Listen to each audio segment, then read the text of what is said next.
Good.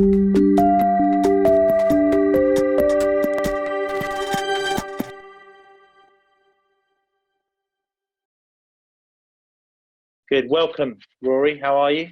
Yeah, very well. Thank you, David. Thank you for having me on here. Thanks for taking the time. So this is episode 3 now of the GCS Connect Leaders series. We've got Rory Kermack from Nearshore Agile with us today. He is a long-term contractor and leader in development and software development and product development we've worked with over many, many years. Nearshore Agile is a Anglo-Portuguese, I think we just spoke about there, organisation that supplies staff augmentation and project services to a wide range of companies in the UK. We're really seeing kind of big take up of the services that they're providing as we are starting to work in more kind of agile and remote projects. Great to speak to Rory. I've spoken to him many times, particularly over the last few weeks. I'm sure he's got a great number of insights for us. But obviously that's myself, Rory. You can probably do yourself much better justice. So just wanted to give us an understanding of yourself, you know, what Nearshore Agile do, and a bit about your background, really, before we kind of go into the bread and butter of this. Certainly, yeah. So as you mentioned, I'm a fairly experienced software engineer, is my background, and working with a number of sort of financial and insurance clients over the past few years, and also building remote teams for a number of both domestic and international clients. Sure. And you know, that was one of the interesting things I felt, and we had a previous conversation with another lead solution architect, and we were talking about business challenges here, obviously. And you know, some people can really kind of look back to those business challenges of real things like, you know, your dot-com bust in 2008 or whatever. But you know, in our careers, I mean, some of the challenges that you're working with are more technology challenges. So what were the biggest kind of technology and project challenges that you yourself have had to overcome as a kind of leader on these projects yourself, just to really understand it, really? Certainly. Yeah. So like any business, really, I think finding clients and developing a solid team are the two biggest challenges we face regularly. And using technology, we're obviously able to outreach and find clients on an international level, and also a development team where we can source various talent from different sectors and geolocations. Yeah, and it's interesting, isn't it? Because, you know, in the past, sourcing talent was very much the location-specific thing, you know. Do you think this will have quite a kind of positive kind of outcome on how particularly technology companies staff their projects? Yeah, I mean, I think with the fact that now most people are working remotely, you're seeing the trend towards remote work heading at a quicker pace than it perhaps was before. So maybe you'll start to see an influx of talent from perhaps the wider market. For example, people in different parts of the country working for other organizations, or indeed abroad as well. Yeah. And when you're hiring and looking for staff within a particular project like this, we know that technology skill sets, what we class as hard skills as recruiters, are important. But do you look for anything specific when you're looking for someone to work remotely, and what are you actually particularly looking out for? Yeah, so as you mentioned, of course, the technology ability is a big one, and you know, we use kind of tools for that, you know, in terms of remote testing and project based analysis of their skill set. But a big part of our onboarding process and recruitment process is finding people who firstly have the ability to communicate very well, clearly and concisely. And obviously that's different when it comes to online communication versus direct face-to-face communication. And also the ability to be very much approachable and available for communication, because where, for example, if we have clients in the UK and we're obviously working in Portugal, we essentially want a seamless connection, like we're just down the hall, and I think that's the great thing that technology allows us to do. And luckily, in this day and age, where perhaps in the past a situation like this may have been a lot more detrimental to the communication efforts within an organization and to its subcontractors, we've seen that it's actually been not too bad, and the communication has been able to remain fluid. Of course, there's a period of getting used to it. And I think, but from where we are in the technology industry, we've been doing this for a very long time. Yeah, that's right.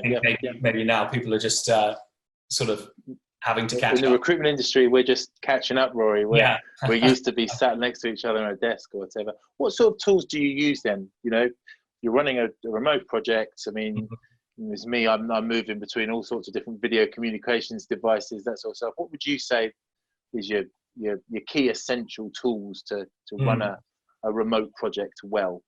Sure. Yeah. So, I mean, from a communication day-to-day sort of thing, there's, the majority of projects either use something like Slack or Microsoft Teams, depending on their setup.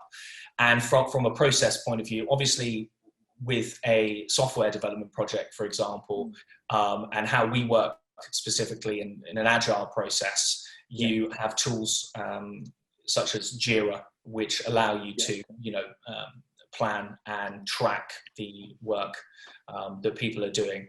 And that allows for a good conversation and flow of the project in general. And that's quite important, isn't it? The tracking, when you're sat next to someone, it's easy to track what they're doing, right? Because you can see whether they're not doing anything, and this is something we've been discussing quite a lot within our business, using tools like Power BI and that sort of thing it's all very well and good having meetings, but how do you track what people are doing during the day? As a leader, what's your best advice that you can give of, tracking without seeming too much like Big Brother, Yeah, for sure. Well, I mean, I think clear definitions of what success looks like is quite an important thing, because if people don't know what they're working towards or what's expected of them, it becomes very hard to have a metric to track that. Obviously, within the agile sort of process, that's a little bit easier because of the way that the work streams are broken down. Indeed. Is it those? Sorry, agile is so collaborative. You imagine in some ways it works better with people working together, with the scrums and the pair programming and that sort of thing. Yes. Yeah. Well, of course, historically speaking, the collaboration efforts that are brought in by Agile work best, when people are sort of next to each other and able to ping problems off one another.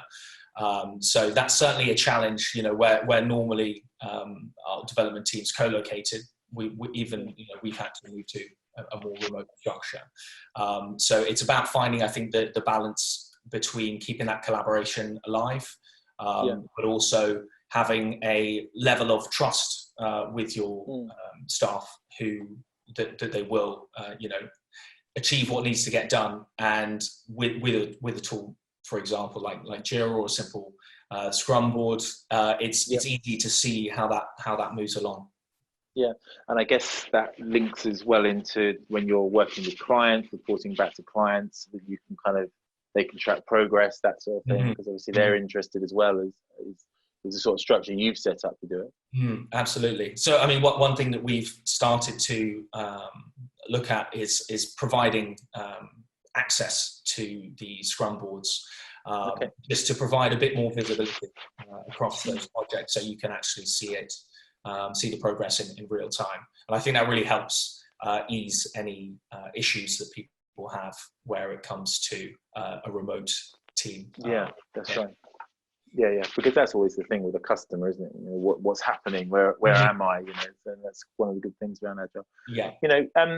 When you think back at kind of projects that you kind of worked on, what's a key kind of challenge, in any specific project that you've really had to kind of deal with regards to this, that you feel is quite likely to kind of come up for other people who are maybe working remote projects for the first time? Are there any kind of do's or don'ts that you would set out as real issues to watch out for? Well, I mean, I think going back to specifically sort of technology problems, often, if you have external team members or remote team workers working on a single problem together, there often can be, a delay between someone doing something that unblocks another party. So having time set aside where you have a productive hour or so to really get your head down and tackle on a specific problem helps. Saves a lot of emails going back and forth. Yeah, that's right. Yeah, or kind of like reading back up the Slack board or something like that. Exactly. And one of the other people I spoke to earlier was talking quite a lot about kind of buffers, having buffer in your day, because obviously there's the trusting and making sure that people work, but also some people might just work too much. Are you quite kind of aware of that in terms of mental health and that sort of? Well, certainly from my own point of view, now that we're all working from home all the time, finding the balance, I think, is important, because it's so easy to work, sort of 12-hour days with the time sort of just drifting by without, colleagues coming up and asking if you want to grab a coffee or something like that. So I think it's quite crucial to not enforce but encourage a balanced sort of lifestyle, especially with remote teams. Especially when you're in Lisbon and you're looking out and seeing the beach and that sort of thing.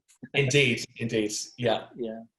And so from yourself, obviously you talked about where you're kind of located and that sort of thing. Well, how are you finding, and what's the news from Portugal with regards to lockdown and that sort of thing, and how are you finding it yourself?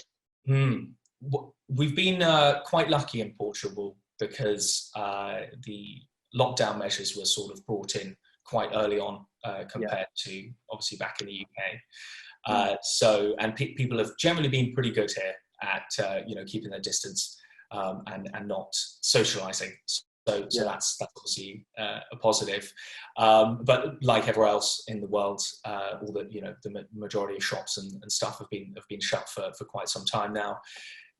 Although the measures are now slowly being loosened, so I think it was on Saturday they started to be loosened. So I think the beaches are now open for individual strolls only, though. You can't go sunbathing yet.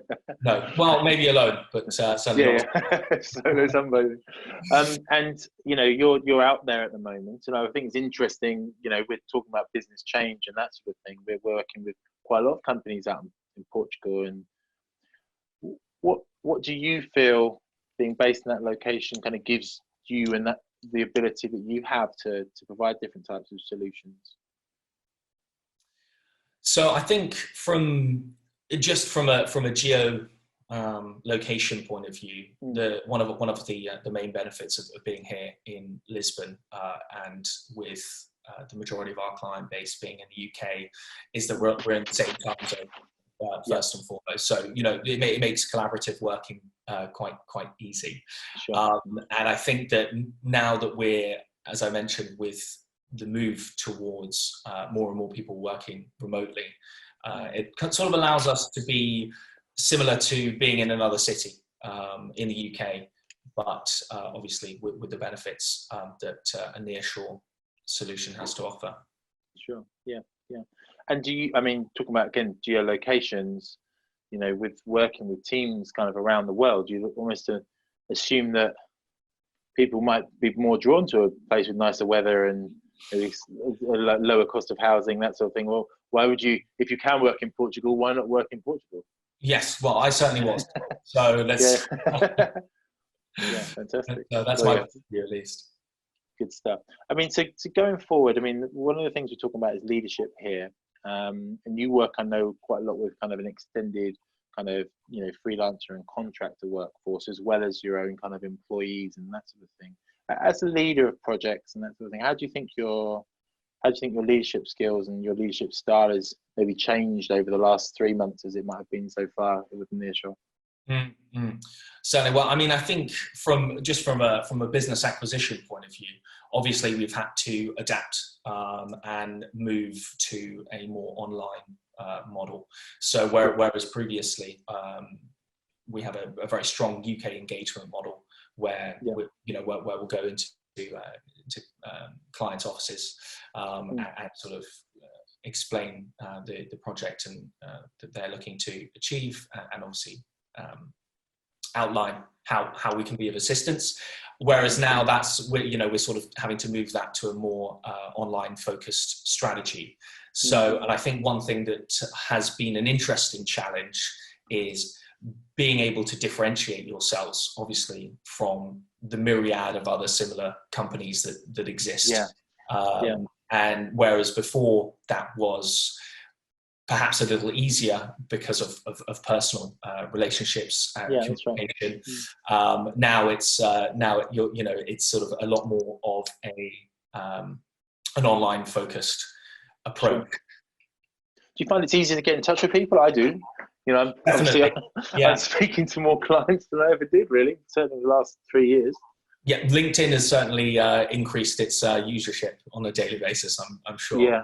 But so that of course is a positive.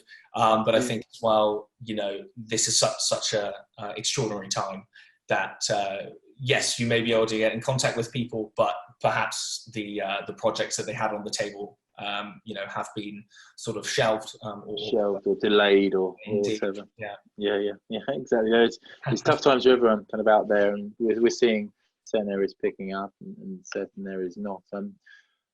So kind of going forward, obviously for yourself within the kind of the IT solutions market in terms of kind of product development, and particularly as you said, working around kind of financial services, this affects all markets and all industries, but what sort of things do you think will kind of come out of this in terms of positives, as it were, for the kind of fintech, financial services, technology market that you can see, that you can foresee?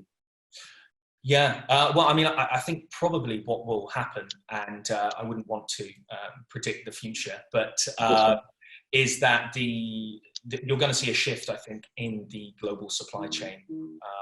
So perhaps we might have a beneficial environment for more local-based businesses and local services, be that national or smaller.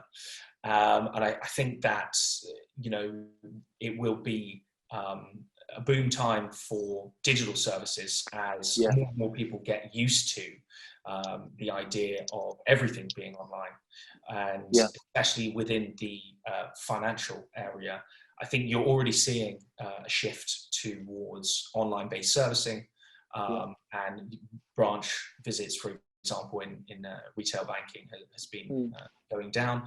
And so I think from a financial technology point of view, you'll see more and more services coming about to make people's lives easier and more accessible, whereas it wouldn't be in the past. And what sort of kind of technology do you foresee kind of working within those industries to help that happen, if you know what I mean?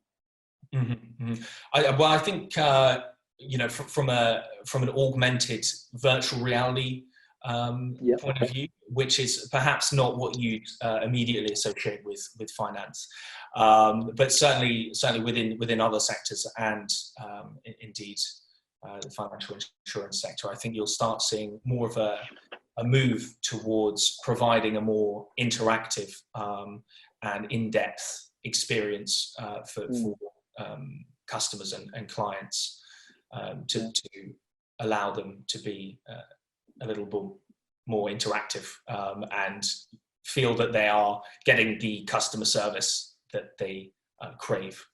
Yeah, so that's similar.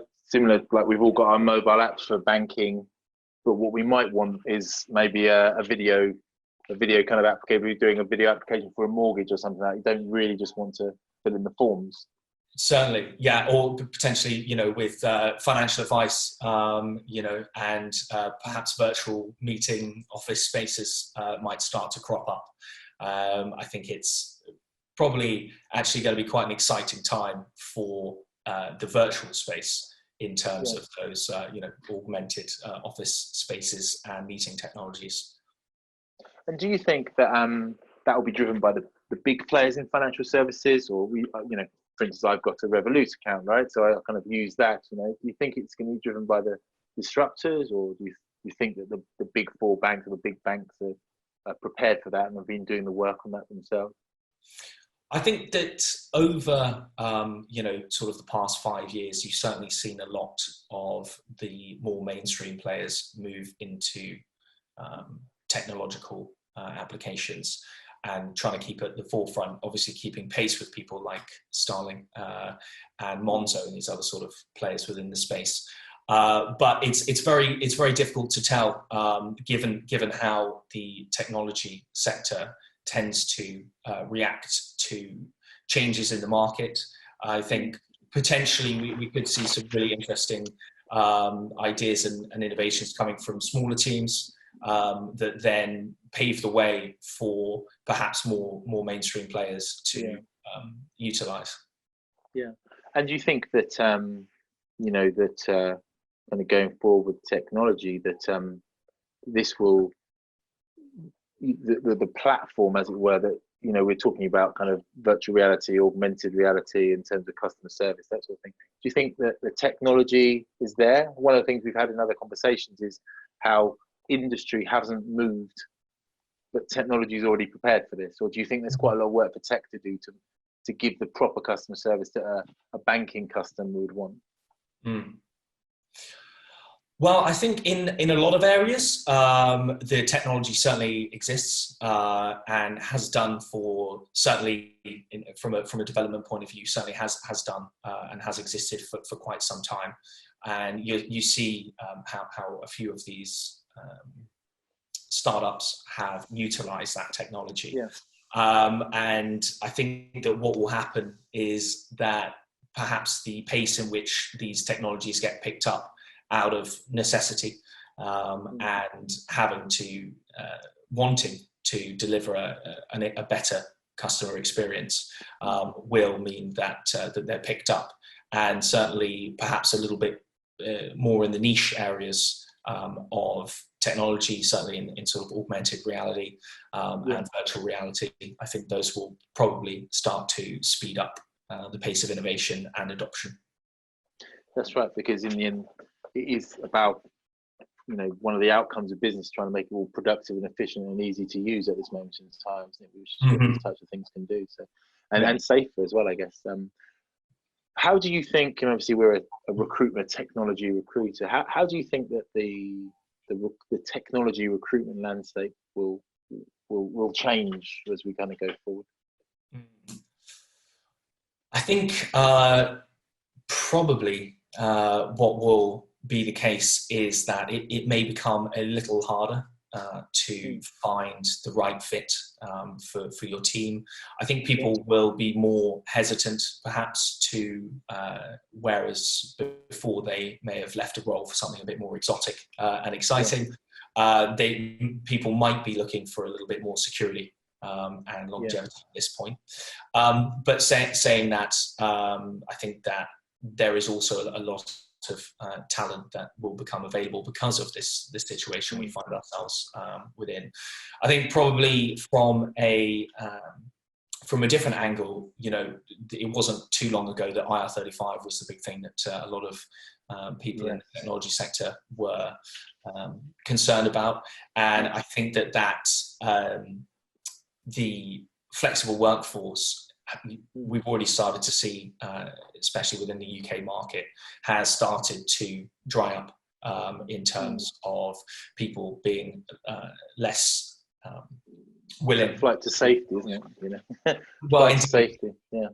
Indeed. So I think probably what might happen, and obviously I think probably a little bit better than I would, but it may move towards more of a team placement scenario rather than an individual role basis. that we've seen in the past.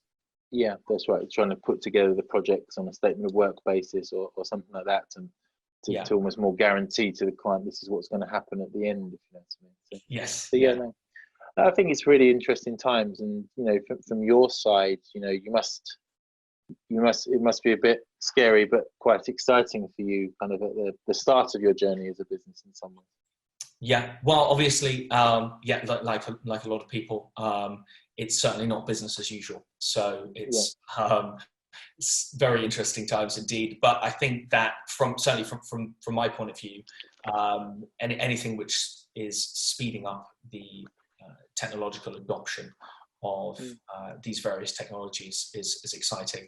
And I think that off the back of this, we will see an increase of tools and applications that people perhaps took for granted as a brick and mortar business or a more in-person experience.